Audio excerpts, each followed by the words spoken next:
Well, looks like the House committee just dropped the report for Matt Gaetz, so let's go ahead and take a look. It's right here. It's at the street. Anyone can download it and read it. I'm actually going to jump to page 7 because that seems to be where the general summary is, but it's actually, this part's not too surprising. He's been having sexual relations with a 17-year-old girl. Things like this have been going on since 2017.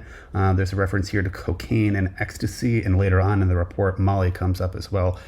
Page 7, not too surprising, but I do find page 19 interesting because this lists how much money he was giving to each of these women that he was having relations with, and to see that there's at least 13 of them, and if you really add it up, he's spent almost $100,000 on this kind of stuff. And it's just so upsetting because, guys, this is a politician, this is a lawmaker, this is someone who's paid by our taxpayer dollars.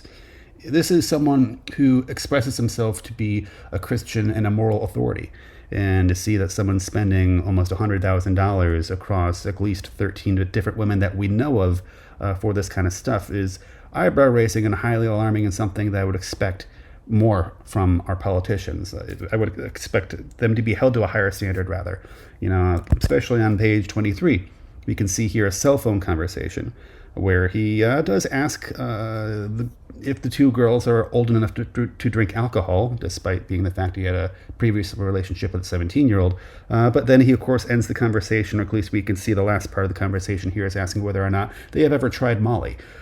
Because he says they work hard and play hard. So, and then asks about Molly. This is just, as someone who ran for office myself, it's so upsetting to see others do this and get away with this for so long. We can see that this has been going on since 2017. If I did a fraction of any one of these things, my political career would be over. If I did a fraction of any one of these things, my own party would throw me out, and I would expect them to do so.